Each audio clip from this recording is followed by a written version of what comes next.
Ya, puji Tuhan, shalom yang ada di rumah tetap semangat ya.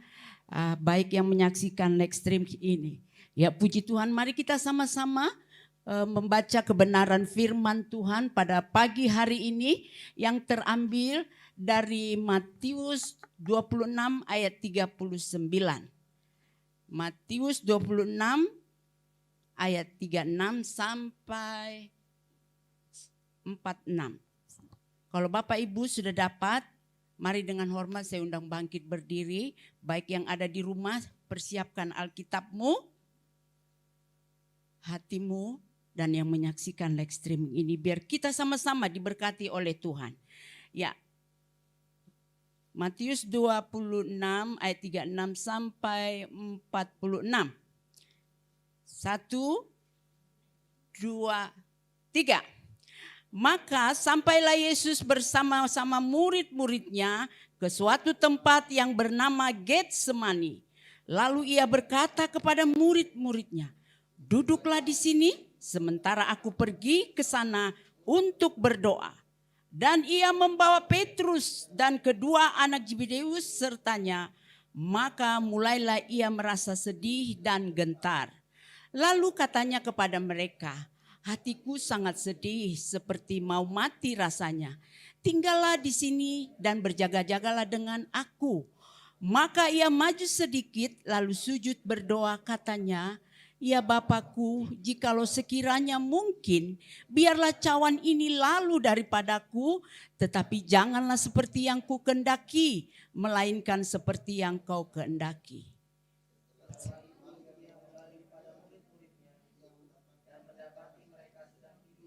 Dan ia berkata kepada, "Tidakkah kau berjaga-jaga 1 jam dengan aku? Berjaga-jagalah supaya kamu jangan jatuh ke dalam pencobaan. Roh memang penurut tetapi daging lemah." Lalu ia pergi kedua kalinya dan berdoa katanya, "Ya Bapakku, jikalau cawan ini tidak mungkin lalu, kecuali apabila aku meminumnya, jadilah kehendakmu." Dan ia mendapati mereka sedang tidur sebab mata mereka sudah berat. Ia membiarkan mereka di situ lalu pergi dan berdoa untuk ketiga kalinya dan mengucap syukur. Sesudah itu ia datang kepada murid-muridnya dan berkata kepada mereka, "Tidurlah sekarang dan istirahatlah. Lihat, saatnya sudah tiba bahwa Anak Manusia diserahkan ke tangan orang berdosa. Bangunlah, berilah kita pergi. Dia yang menyerahkan aku sudah dekat." Ya, puji Tuhan, silakan duduk Bapak Ibu yang saya kasih di dalam Tuhan Yesus. Ya, tema yang diberikan pada kita bulan ini adalah tentang ketaatan. Ya, taat. Ya, persoalannya, bisakah kita taat seperti apa yang maunya Tuhan? Dan apa yang maunya orang tua, dan apa yang maunya pemerintah, dan apa yang maunya di dalam saudara bekerja. Bisa enggak kita taat? Karena taat ini sangat sulit. Ya, tema yang diberikan pada saya berikan pada saat ini adalah bisa enggak kita taat? Ya, Bapak Ibu yang saya kasihi di dalam Tuhan Yesus, sebab sewaktu Tuhan menciptakan manusia, manusia itu sudah tidak taat. Ya, tidak taat. Saudara baca di Alkitab ini siapa yang taat? Tidak ada. Atau saya yang salah? Saya udah ulang-ulang, tidak ada yang taat. Bahkan yang dibilang baik hatinya hanya Musa. Tidak ada seperti Musa. Hatinya lembut. Saudara dan saya pada saat ini bisa enggak kita taat? Ini berat. Tapi biarlah kita belajar kepada sumber yang taat itu. Hanya Yesus yang memberikan teladan yang taat di dalam segala perkara. Tadi kita setelah sama-sama membaca kebenaran firman Tuhan. Sesungguhnya dia tidak tahan menghadapi penderitaan-penderitaan yang dia hadapi. Tetapi dia taat kepada Bapanya. Ada 2 perkara yang akan kita dengar pada saat ini. Pertama, manusia sering mementingkan dirinya sendiri. Mari kita koreksi diri kita. Adakah kita mementingkan diri kita sendiri? Kalau saudara berjalan, nggak usah kemana-mana atau di mana, pasti orang itu sering kita lihat mementingkan dirinya sendiri. Lebih baik aku dulu daripada orang. Itulah sifat manusia. Susah diatur. Keadaan-keadaan sekarang pada saat ini, kita bisa lihat, apalagi keadaan yang orang-orang sudah bisa menyaksikan melalui HP yang berbagai macam-macam. Kita bisa saksikan apa-apa yang dibahas di situ, apa-apa yang dibicarakan, apa-apa yang dihujat. Kita bisa taat. Seolah-olah tidak tahu siapa yang dibicarakan dan apa yang dibicarakan. Seolah-olah itu membuat dia sukacita. Tetapi biarlah saudara dan saya pada saat ini, mari kita taat di dalam segala perkara yang Tuhan mau, bukan yang kita mau di dalam hidup ini.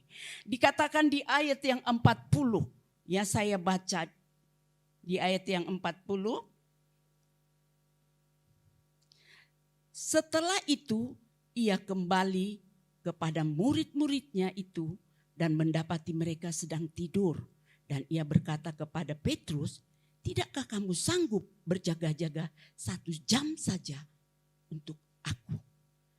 Nah, Bapak Ibu yang saya kasih di dalam Tuhan Yesus, bahkan yang ada di rumah yang menyaksikan live stream ini, Tuhan itu ajak murid-muridnya, ada sesuatu yang akan dibicarakan bagi murid-muridnya, bahkan bagi pribadi Yesus kepada murid-muridnya. Tetapi apa yang kita baca tadi, mereka tidak tahu, mereka tidak taat. Saudara, kalau umpamanya kakak Esra mengajak kakak Kania, ayo Kania, abang mau bicara dulu. Pasti ada sesuatu yang abang Esra bicarakan untuk Kania. Kalau Kania tidur atau terus bang, berarti itu taat nggak? Taat sih, hanya dengar, oh ya belum tentu gua mau apa ngomong aja loh. Kan kita sendiri tahu yang hati kita. Itu yang terjadi pada saat ini. Tapi kalau saudara diajak sesuatu atau temanmu kemana ataupun dia mau mengungkapkan, pasti kita mendengarkan apapun keluh kesah orang itu.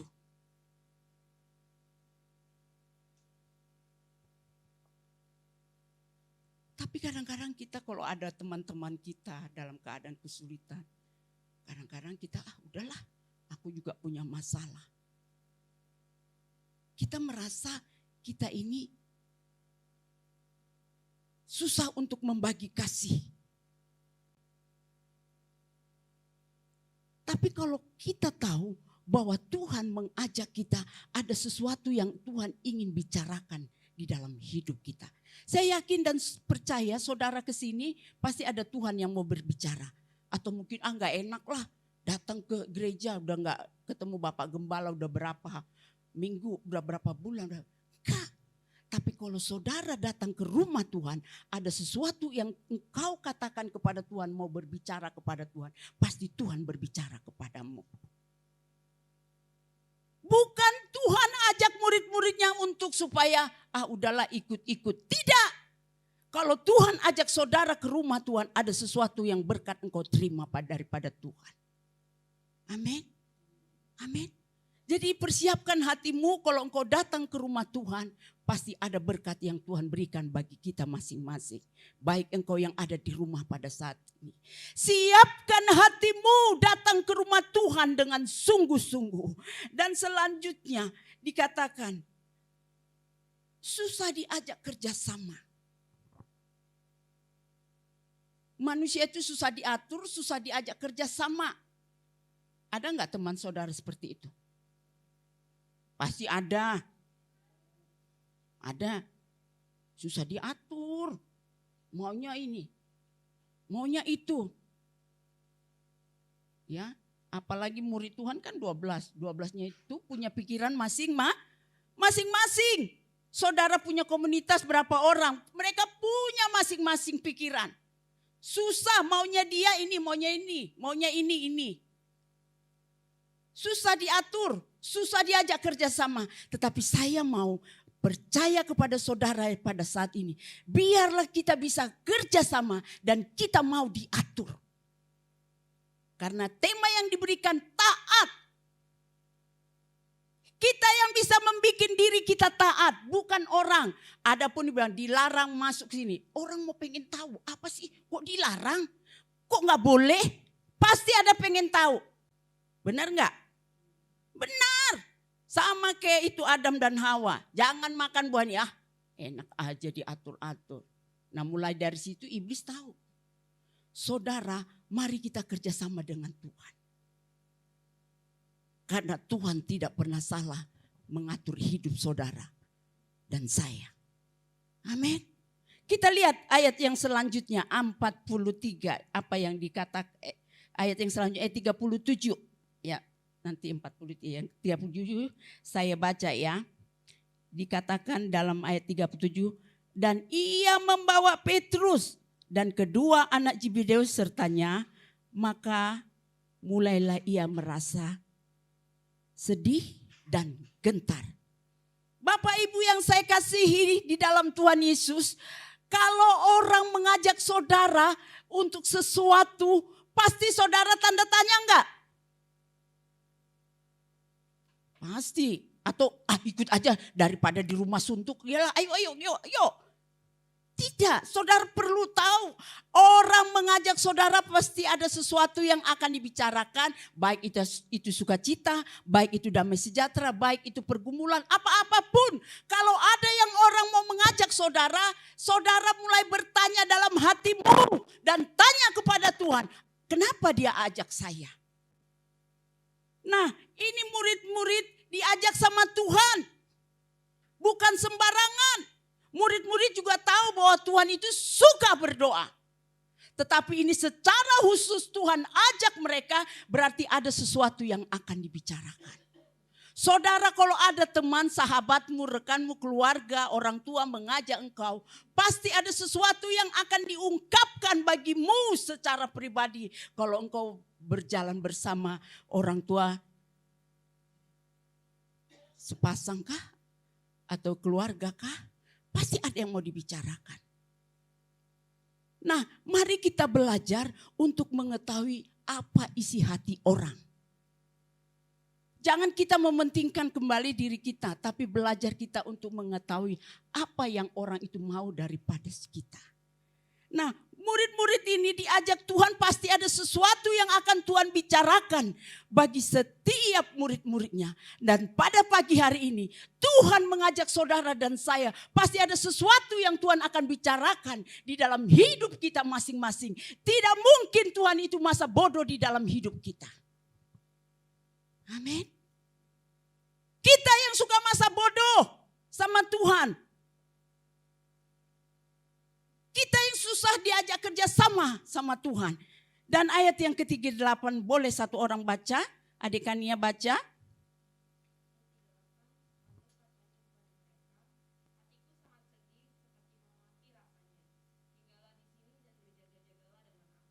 Inilah ungkapan hati Yesus. Dia panggil murid-muridnya dan diajak Petrus bersama Zebedeus. Dia mau menceritakan isi hatinya. Dikatakan hatiku. Apa katanya? Sedih. Saudara kalau diajak teman, perhatikan mimiknya, perhatikan tutur katanya. Apakah dia sukacita? Apakah dia sedih? Saudara tahu pasti Roh Kudus akan menuntun saudara untuk bergumul bersama dengan dia. Inilah keberadaan Yesus. Dia sebagai manusia dia butuh untuk curhat. Untuk membagi kasih dengan keadaan yang dia rasakan bersama murid-muridnya.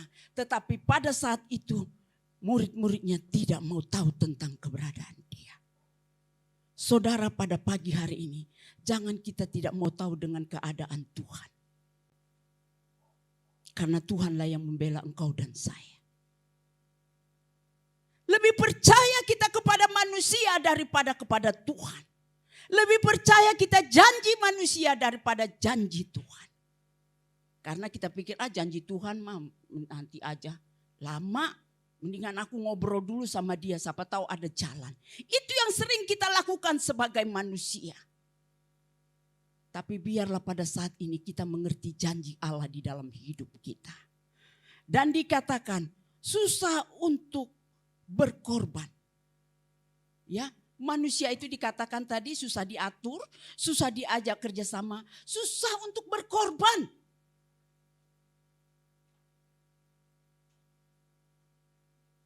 Kemarin kami dari pengurus PGPI wanita mengadakan pembagi kasih, ya, karena ini suasana Paskah. Kita akan membagikan kasih. Bapak Ibu yang saya kasih dalam Tuhan Yesus, nggak ada itu dana dari PGPI,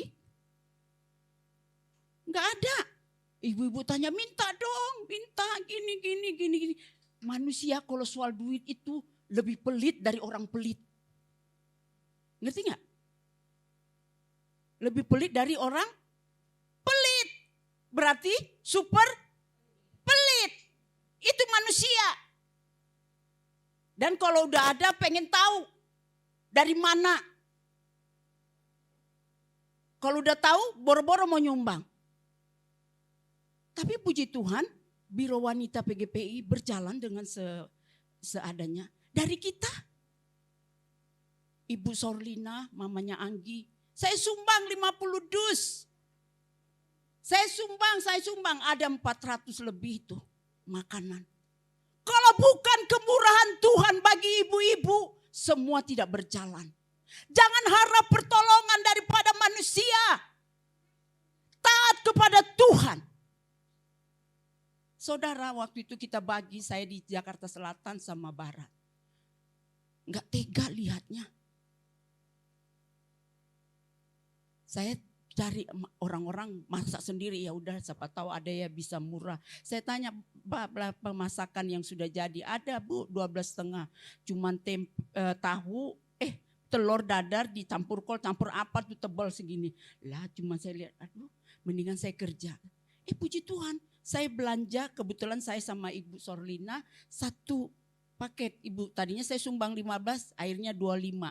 Jadi dari kita berdua itu 75 bungkus. Bikinnya nggak asal-asal, pakai box. Semua diplastikin sampai Pak Ones bilang, ngapain sih ribet amat semua diplastikin, udah disatuin aja. Enggak, aturannya diplastikin semua. Saya bilang begitu. Udah taruhin, gede-gede banget ya ayamnya. Ya ini kalian memberi yang terbaik ya katanya. Tapi puji Tuhan, waktu saya belanja, beli ayamnya, dikasih bonus 1 ekor. Siapa orang? Kalah orang anak Tuhan daripada orang gak kenal Tuhan. Bu, saya sumbang ya 1 ekor hadiah lebaran.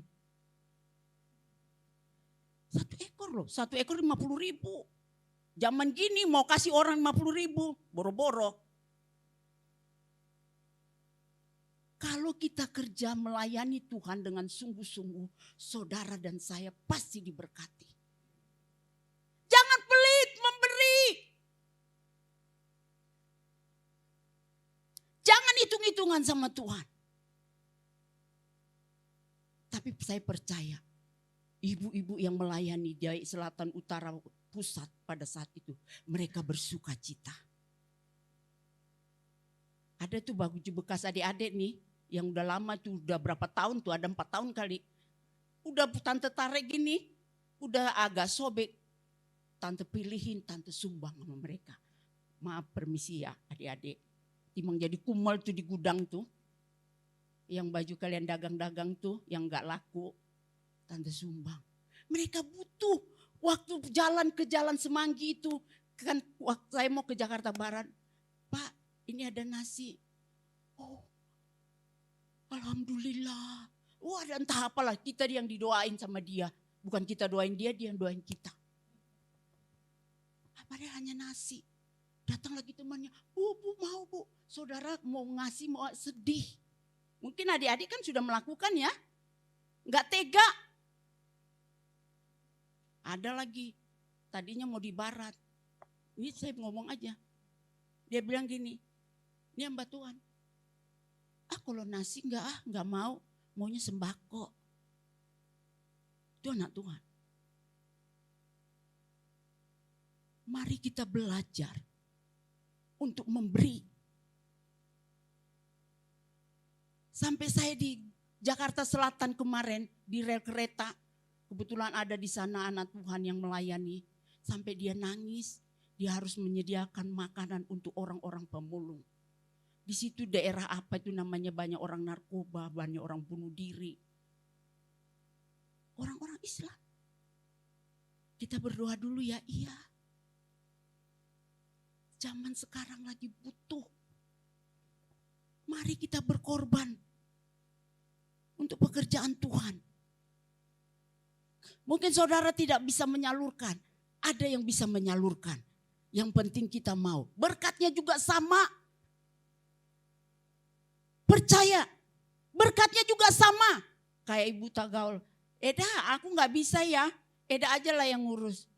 Eda gak ikut. Enggak, aku ada urusan toko gini-gini. Oh iya dah. Udah. Pasti berkat Ibu Tagaul juga ada. Senang mereka.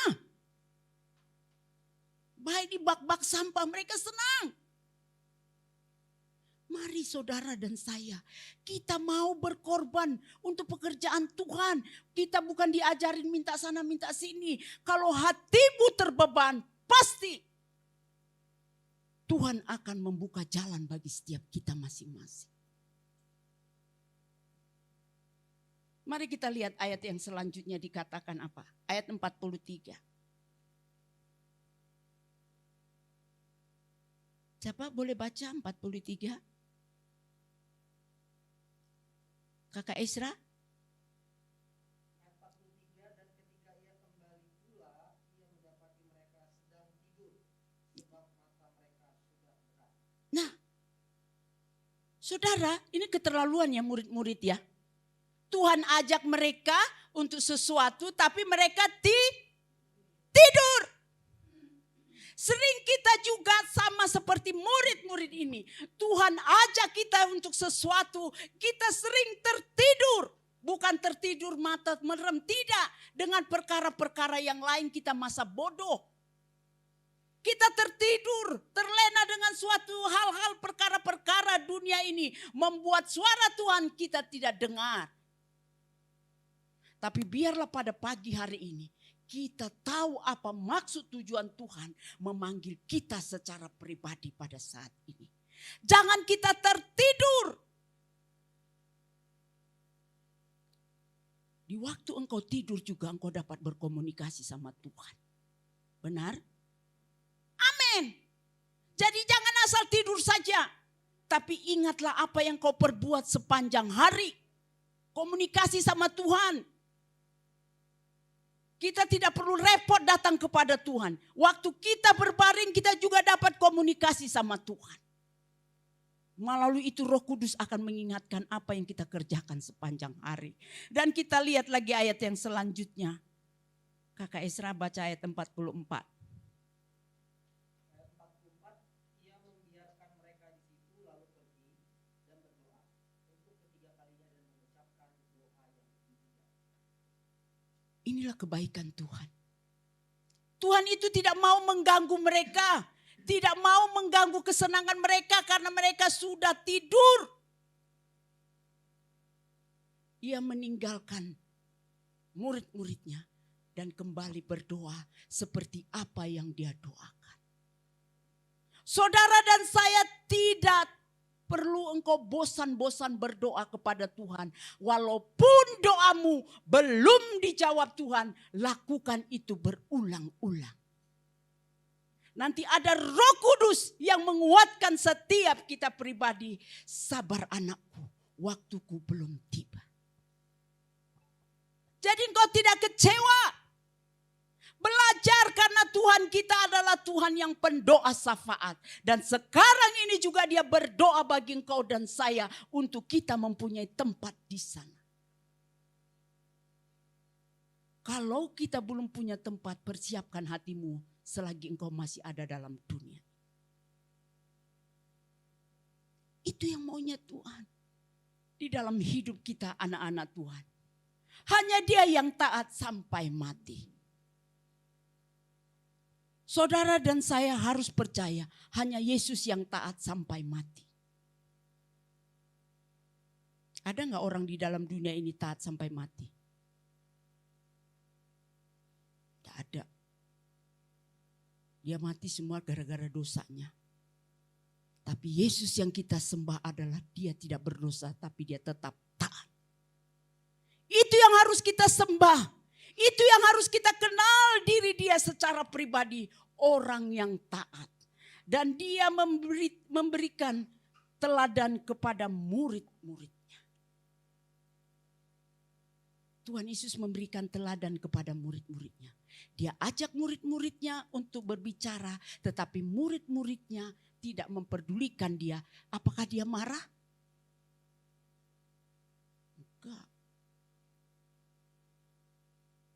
Enggak marah Dia. Bisa Dia marah? Bisa. Dia Tuhan, Dia berkuasa. Tapi Dia enggak.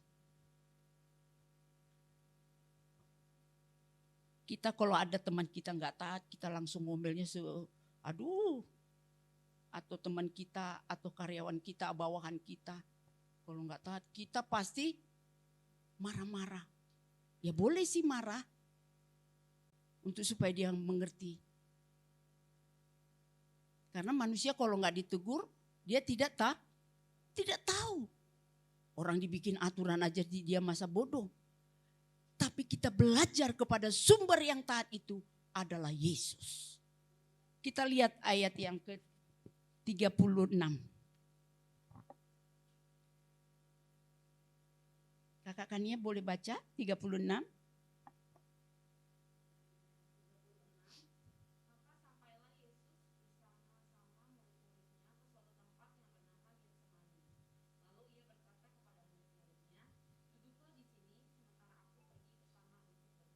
Nah, ini Tuhan Yesus mengajak murid-muridnya untuk mau berbicara. Dia bilang sama murid-muridnya, duduklah di sini.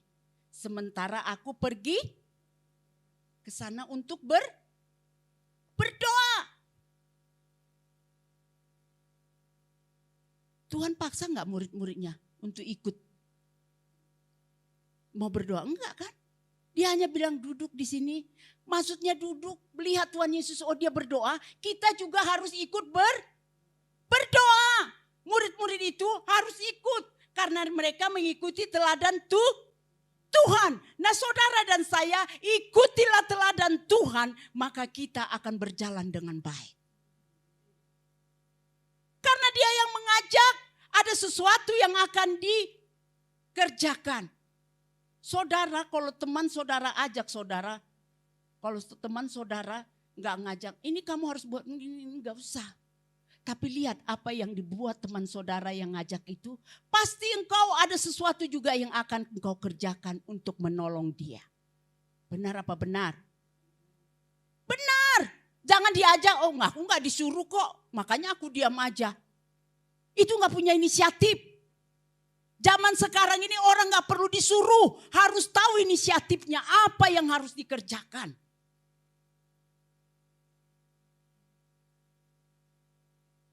Saudara kalau punya anak buah atau teman atau apa, kalau enggak punya inisiatif mau gak? Marah saudara jadi beban sama dia.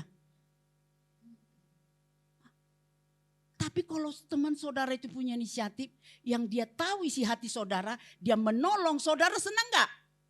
Senang. Oh iya terima kasih ya, yang tadinya saya mau ini, cuman saya segen loh menyuruh kamu. Tapi kamu tahu loh isi hati saya. Aduh terima kasih ya. Zaman sekarang ini enggak zamannya lagi. Ambil itu nak, ambil ini maunya mama. Ini, kalau punya anak seperti ini saudara, aduh.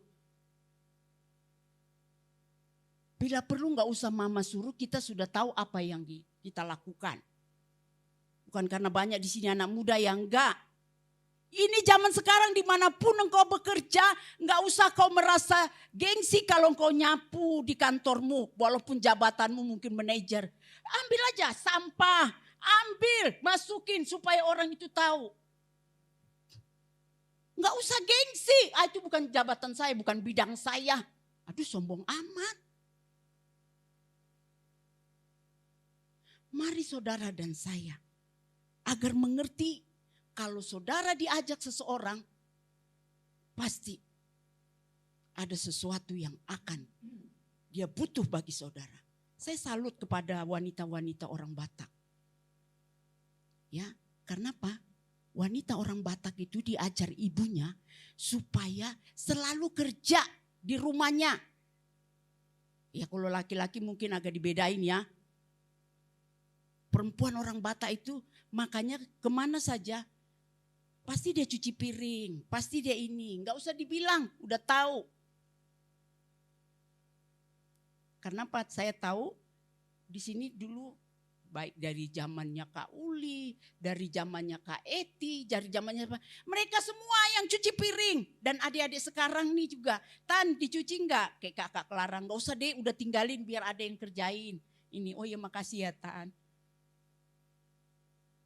Nah saudara, dimanapun kau ditempatkan, kau tidak perlu kau gengsi.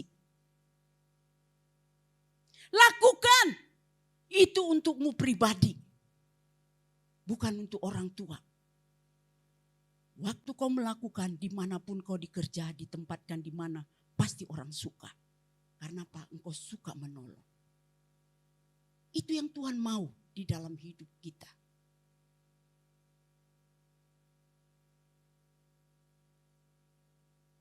Tadi udah baca ayat 42 ya Kak? Udah Kak? Udah.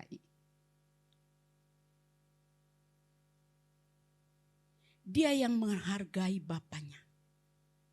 Saudara, Yesus itu menghargai bapaknya, yaitu Allah. Mari kita saling menghargai Yesus yang kita sembah. Jangan kita yang mau dihargai, tapi hargai dulu orang, maka engkau akan dihargai.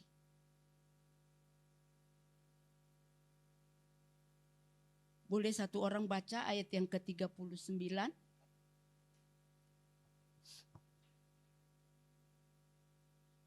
Yeremia? Ya.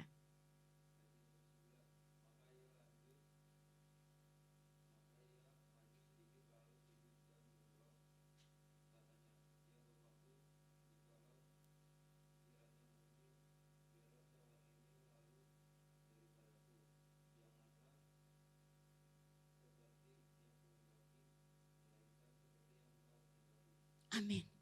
Inilah penghargaan Tuhan kepada Bapa yang dia sembah. Dia memohon kepada Bapaknya supaya kalau boleh lalu pergumulan yang kuhadapi ini. Karena kalau kita baca di ayat yang berikutnya dari Matius atau dari Lukas, Markus itu katanya keringatnya seperti darah. Dia tawar-menawar kepada Bapaknya. Kalau boleh, lalulah cawan ini daripadaku. Karena beratnya penderitaan yang dihadapi pada waktu itu. Bahkan murid-muridnya tidak peduli kepada dia. Dia yang harus bergumul kepada Bapaknya. Saudara dan saya, biar engkau bergumul kepada Bapamu. Jangan bergumul sama teman-temanmu. Bergumul kepada Tuhanmu yang hidup, yang taat, yang dapat menyatakan kasih-Nya bagi kita secara pribadi lepas pribadi. Supaya ketaatan Allah itu ada dalam hidup kita.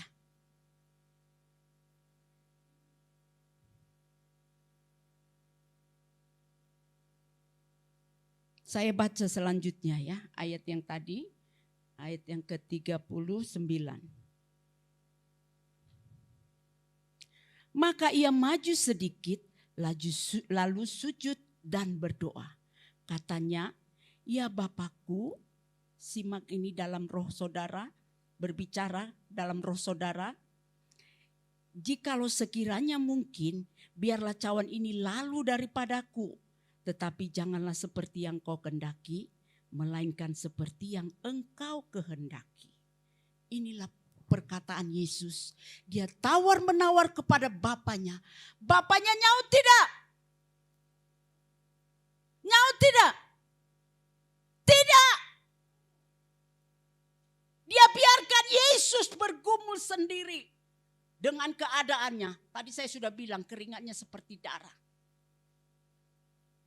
Saudara dan saya, kalau masalahmu belum dijawab Tuhan, percaya dia pasti akan menolong. Belajar kepada Yesus. Dia percaya walau Bapaknya tidak menjawab, tapi dia yakin bahwa dia Allah di atas segalanya. Sebagai manusia dia. Sangat sulit berbicara tentang taat. Karena apa? Kedagingan kita lebih dominan.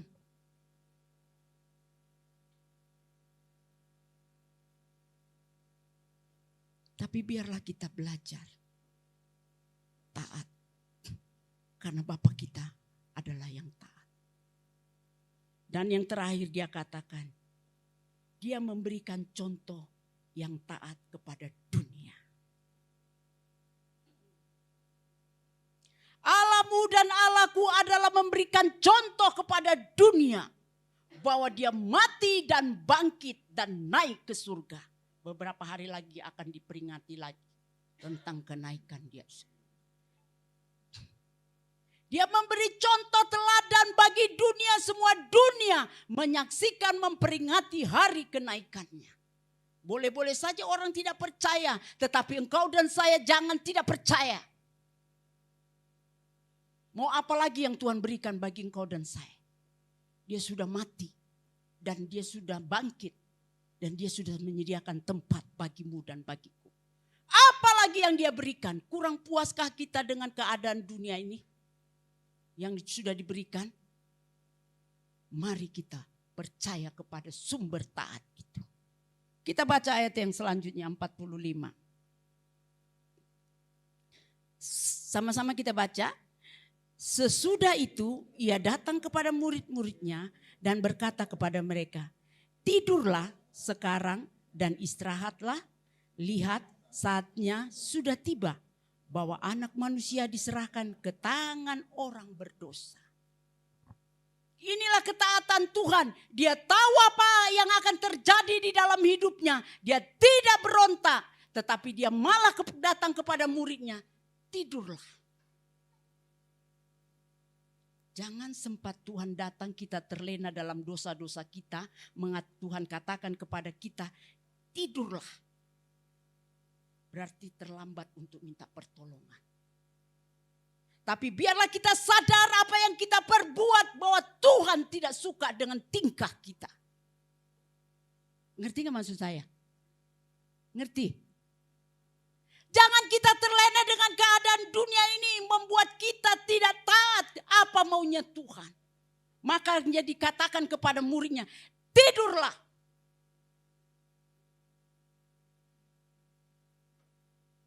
Saudara, kalau Tuhan masih mengizinkan engkau dalam pergumulan, berarti Tuhan masih mengasihimu. Amin. Amin. Ibu Batubara, walaupun kau susah berjalan, sakitmu tetap ada. Percaya. Siapa yang punya masalah, percaya. Jangan tidur. Dan yang terakhir dikatakan ayat 46. Boleh satu orang, adik Naldo? Biasanya adik kakak Isra Yonatan gak datang.